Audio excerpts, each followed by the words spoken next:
Gary, you said that last week's draw would be a good point if you could back it up with a win this week, and the preparations started pretty early for this weekend. Yeah, I see it as pretty much a key game. It's an important game because for the reason is we've not been playing too bad. Twice we've been down to 10 men in the last couple of games and sort of got the game back. We need to show that spirit, of course, as we do with 11 men, but you've got to score more goals than the opposition, and that's really something that's not happening at the moment. There's too many draws, and we've got to somehow make sure we get at least one more than the team that we're against. Have you had to sort of sacrifice some of the attacking instincts in recent weeks to tighten up the defence and make sure that you weren't conceding, because you've got that sorted again at the moment? Yeah, well, it's a little bit chicken and egg, isn't it? You have to work on the defenders, and some weeks you work harder on the defending of your team than you do on the attacking of your team. And if there's a Tuesday game, you get less days to be able to do that. But the lads should know both their defensive responsibilities and their attacking responsibilities in our team now. And it's up to them to do both. And that's really what we're asking them to do. Everybody's, of course, got to up it by a certain percentage, some more than others, and show an intent to go and win the game. And that's what we have to do. We spent the first 20 minutes at Accrington watching them play, 10 minutes maybe, and then we got into it a little bit. Well, we can't afford periods like that, and we've got to make sure that we're putting teams under pressure as soon as we can. And more opportunity, presumably, to do that at home.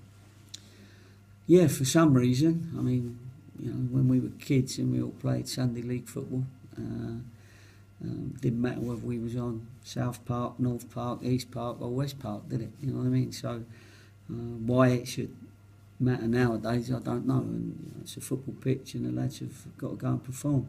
If it's a mental toughness, then you've got a problem. You've got to make sure that just because at home, you've got your supporters and it's more comfortable, it shouldn't be actually, should it? When you're trying to get a result in front of your home fans. So I don't want to get into that home and away thing, because we've got to start winning at home, but we've also got to start winning away as well.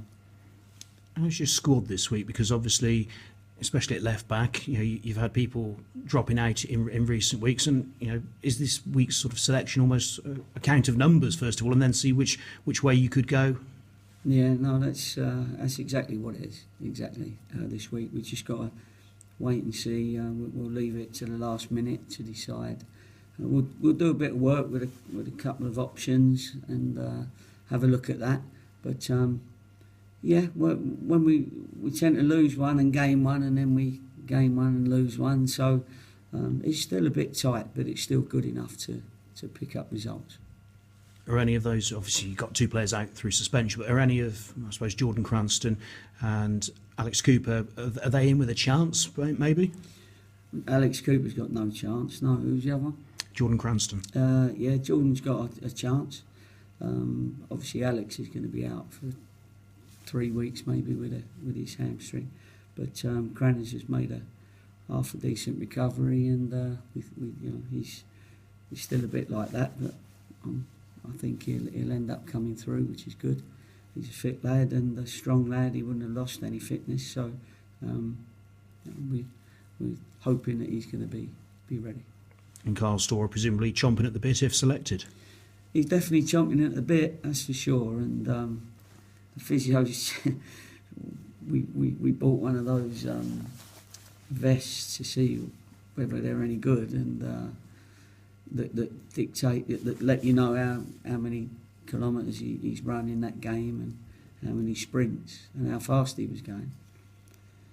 And I don't know whether it was a cheap bit of equipment, but evidently for an hour he ran at 95 kilometres per hour, and Gab's only just realised he had it on when he was in his car from Birmingham to here. But in the game he ran quicker than Usain Bolt, and he done a better 13 kilometres than Mo. Do you know what I mean? What's his name? Mo Farah. So we're sending the vest back because there's no way he's that fit at the moment. But he'd like to think he is, and I'm sure he'll be putting a good case to me in training. So we'll take the vest off him and we'll just watch him with our own eyes.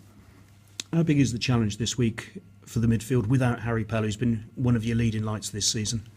Yeah, he's been a top player and top performer in my eyes and in many other people's eyes, of course. And he's been ever present. So it'd be disappointing not to have him, and it will certainly be a loss. But it's somebody else's chance to come in and perform. Yeah, we just got to deal with it and come through it. Him and O'Shaughnessy, I think they've both been above average performers at least. And but we got staff, it does give them an opportunity to take their place and stake a claim. And a word on Crawley, barely mentioned them. What's your assessment of them? I thought they had a poor start, but I think he brought in a few during the windows. Obviously, while the windows were open, the Chelsea connection with their manager Domot, obviously he's used. A couple of their players I've worked with before, so more than a couple actually. So I know him quite well, and we'll have to see what team he selects. But at the moment, they're on a good bit of form. Really, they found themselves sixth in the table, whereas early on they were down the bottom there somewhere. So it just proves that if you can put a run of 2 or 3 good results together, you can get yourself back in the hunt.